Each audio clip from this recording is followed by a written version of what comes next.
غور سے سنیے، ذرا ایک لمحے کے لیے رک جائیے۔ اگر آج اسی وقت ہزاروں ویڈیوز میں سے یہ ایک ویڈیو آپ کے سامنے اچانک آئی ہے تو رک کر میری بات پر یقین کیجیے۔ یہ کوئی بے مقصد بات نہیں ہے۔ کائنات میں کچھ بھی کسی وجہ کے بغیر نہیں ہوتا۔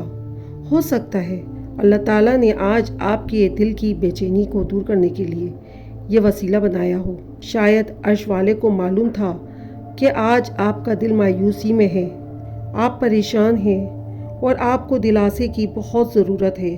آج آپ کی دل کی پریشانی سکون میں بدلنے والی ہے۔ اس ویڈیو کو آخر تک لازمی سنیے گا۔ ہو سکتا ہے یہ پیغام خاص طور پر صرف آپ ہی کے لیے ہو۔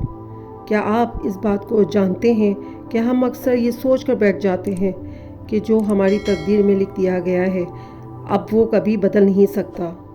لیکن اس بات کو یاد رکھیے، اللہ تبارک و تعالیٰ کی ذات وہ ہے جو ہر چیز پر قادر ہے۔ جب بندہ سچے دل سے گڑ گڑا کر دعا کرتا ہے تو اللہ تعالیٰ ہر لکھی ہوئی تقدیر کو بھی بدلنے کی طاقت رکھتا ہے۔ ہماری دعاؤں میں یہ طاقت ہے کہ وہ پرانی لکھی ہوئی چیزوں کو مٹا کر زندگی کا ایک نیا اور خوبصورت صفحہ لکھ دے۔ پھر آپ نے اپنے رب سے مانگنا کیوں چھوڑ دیا؟ امید کا دامن ہاتھ سے کبھی نہ چھوڑیے۔ یقین کیجیے دعائیں معجزے دکھاتی ہے اور ماشاءاللہ معجزے آج بھی ہوتے ہیں۔ یہ 100% سچ ہے، لیکن ہم انسان زندگی سے ہار مان جاتے ہیں، تھک جاتے ہیں۔ ہمیں لگتا ہے کہ ہم نے بہت دعائیں مانگی، راتوں کو اٹھ اٹھ کر آنسو بھی بہا لیے، لیکن ہماری زندگی کا کوئی راستہ نہیں بدلا، سب کچھ ویسا ہی ہے جیسا تھا۔ یہی سوال آپ کے ذہن میں بھی آتا ہے نا؟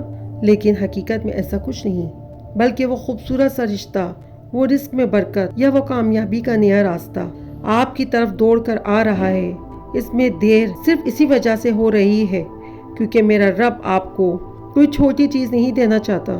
وہ عرش کا مالک آپ کی روح کو سیراب کرنا چاہتا ہے۔ وہ آپ کو وہ کچھ عطا کرنا چاہتا ہے جو ہمیشہ کے لیے آپ کے حق میں سب سے بہتر ہوگا۔ حضرت علی رضی اللہ تعالیٰ عنہ کا قول ہے، آپ نے فرمایا، جو چیز تمہیں دعا کے ذریعے حاصل کرنا ناممکن لگ رہی ہو اسے تہجد کے ذریعے مانگ کر دیکھو۔